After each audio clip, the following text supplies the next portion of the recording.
এই সূরা কাফের যে আয়াত তিলাওয়াত করলাম, এই আয়াতের তাফসীর বোঝার জন্য আমাদের আরেকটা জিনিস বুঝতে হবে। কি বুঝতে হবে? এই সূরাটা নাযিল হওয়ার কারণ কি?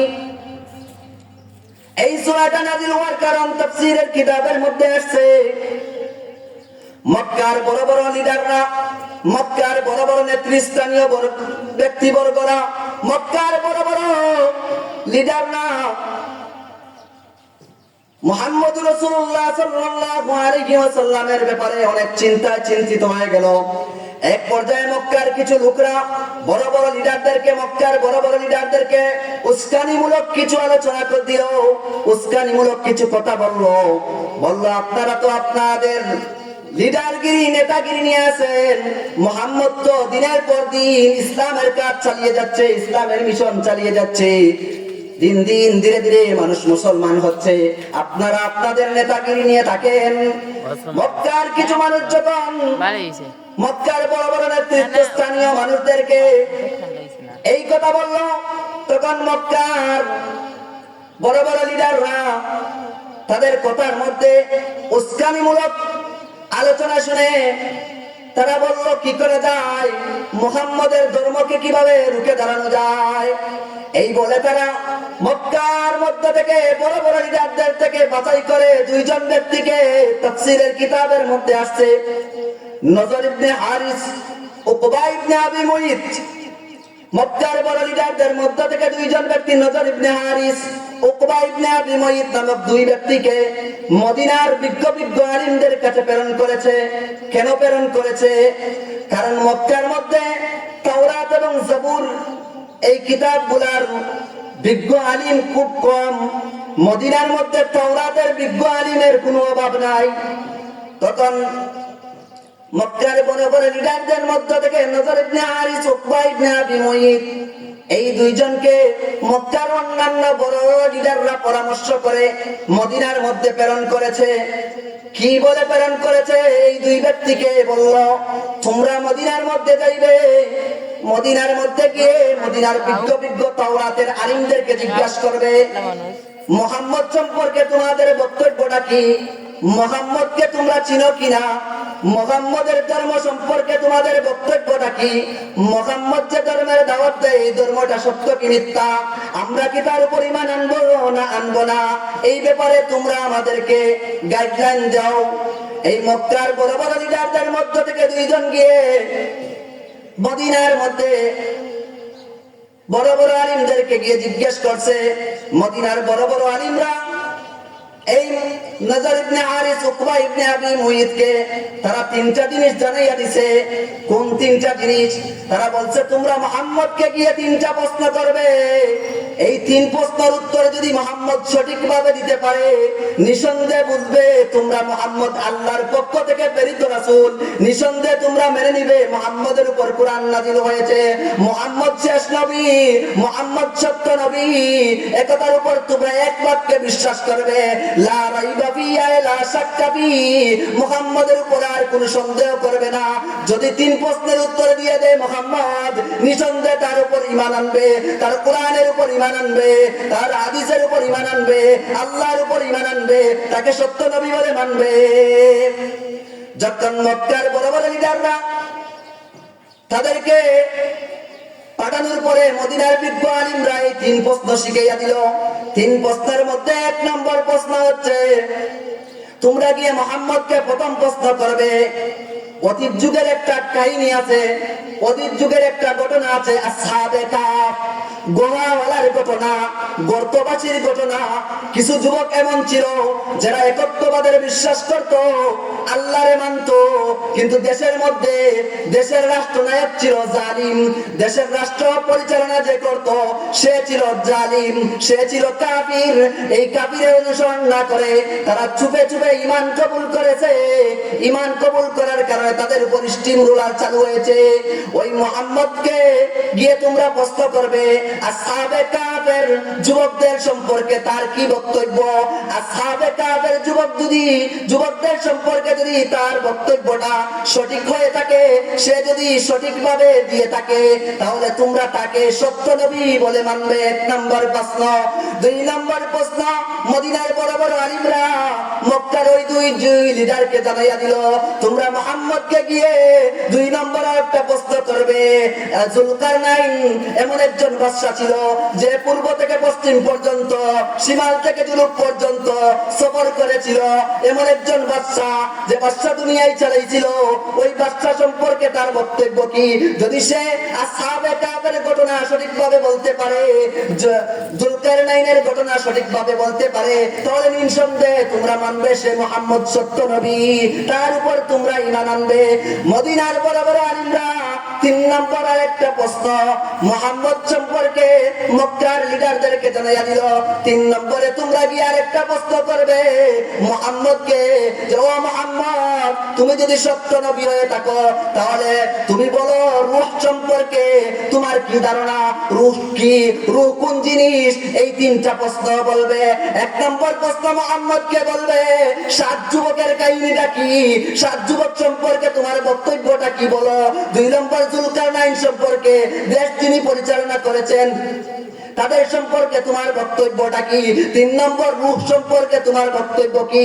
এই 3টা প্রশ্ন যদি সে সঠিকভাবে উত্তর দিতে পারে, নিঃসন্দেহে তোমরা মুহাম্মদের উপর ঈমান আনবে, কলিমা পড়ে মুসলমান হয়ে যাবে। এই মক্কার লিডার নজর ইবনে হারিস, উকবা ইবনে আবি মুইত এই 3টা প্রশ্ন পেয়ে অনেক খুশি হয়ে মক্কার মধ্যে চলে এসে বড় বড় লিডারদেরকে জানাইছে।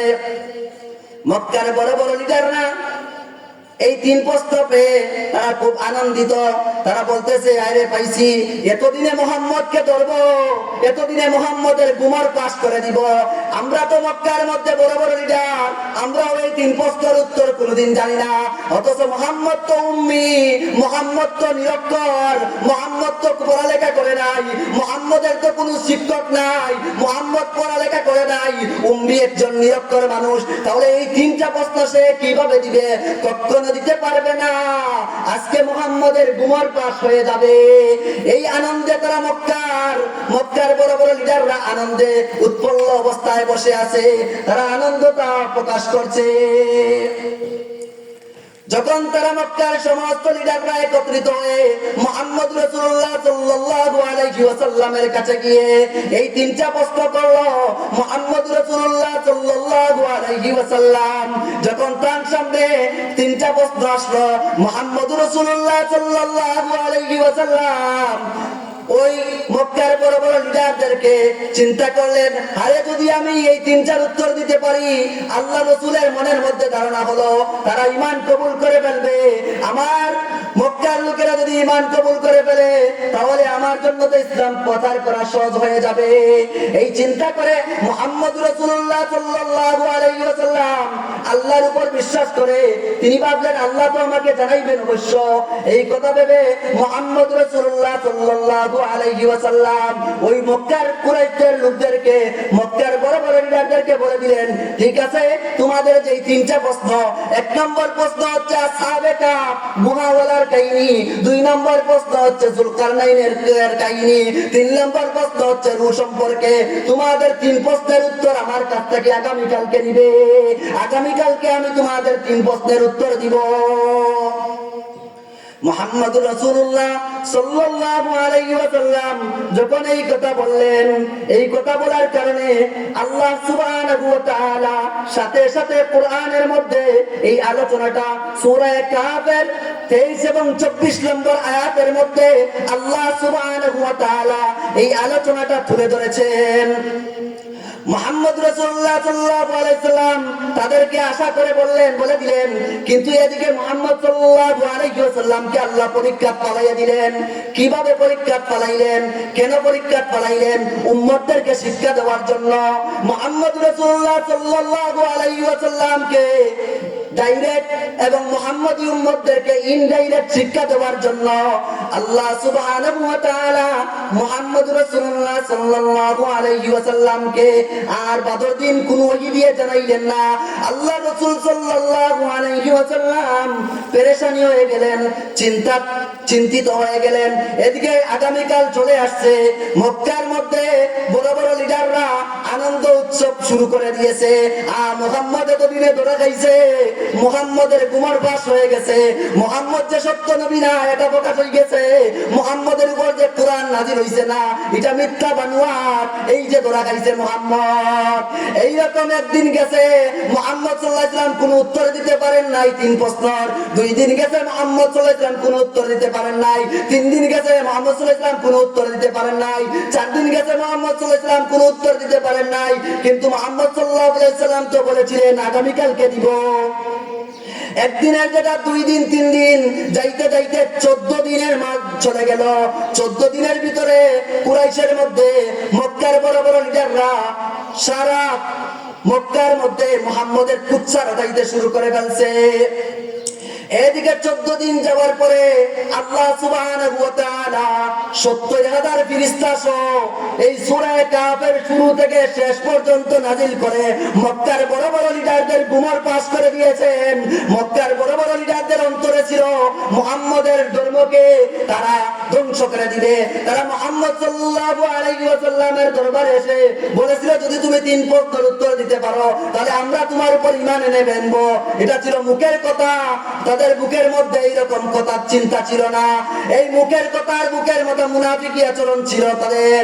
মুহাম্মদ রাসূলুল্লাহ সাল্লাল্লাহু আলাইহি ওয়াসাল্লাম 15 দিনের মাথায় অথবা 14 দিনের মাথায় আল্লাহ যখন এই সূরা নাযিল করে মুনাফিকদের মক্কার বড় বড় লিডারদের গুমর পাস করে দিয়ে আল্লাহ মুহাম্মদ সাল্লাল্লাহু আলাইহি ওয়াসাল্লামকে ডাইরেক্ট এবং মুহাম্মদের উম্মতকে ইনডাইরেক্ট এই কথা শিক্ষা দিলেন। কি শিক্ষা?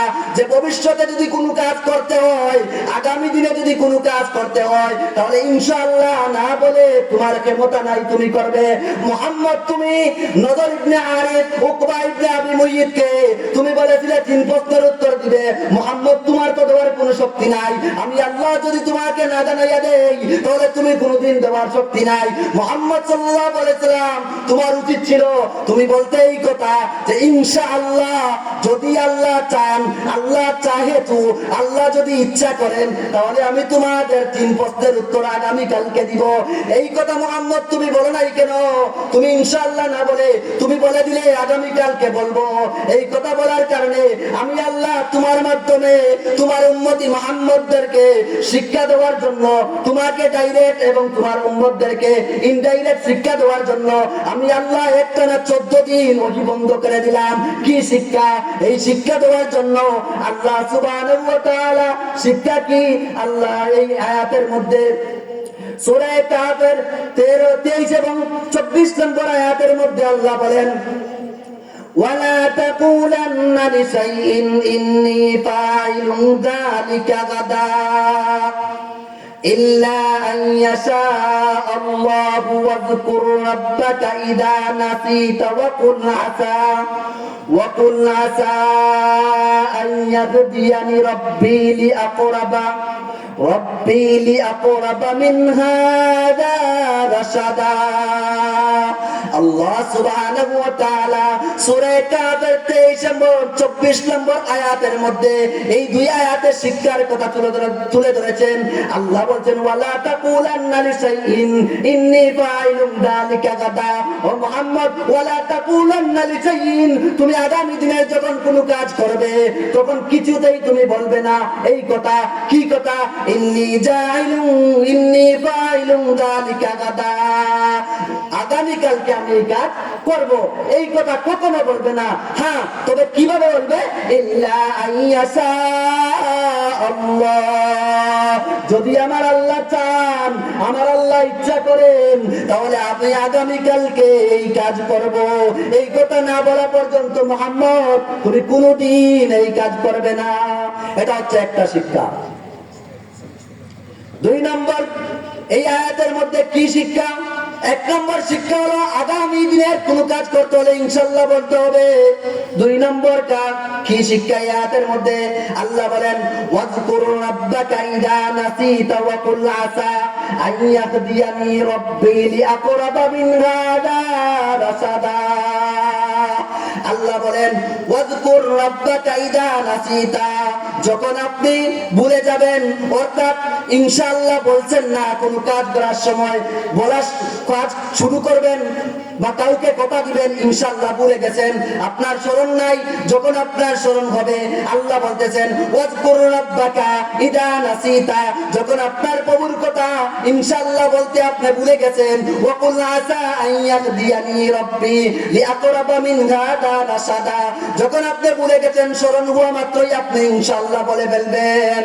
ওয়াকুল নবী আপনি বলে দিন আসা আইয়াহদিয়ানি রাব্বি লিআকরাবা মিন হাদা রাশাদা, আমার প্রভু আমার জন্য এর চেয়ে আরো উত্তম কাজকে আল্লাহ আমার জন্য নিকটবর্তী করে দিবেন। এই দুইটা শিক্ষা মুহাম্মদের মাধ্যমে আল্লাহ আমাদেরকে দিলেন।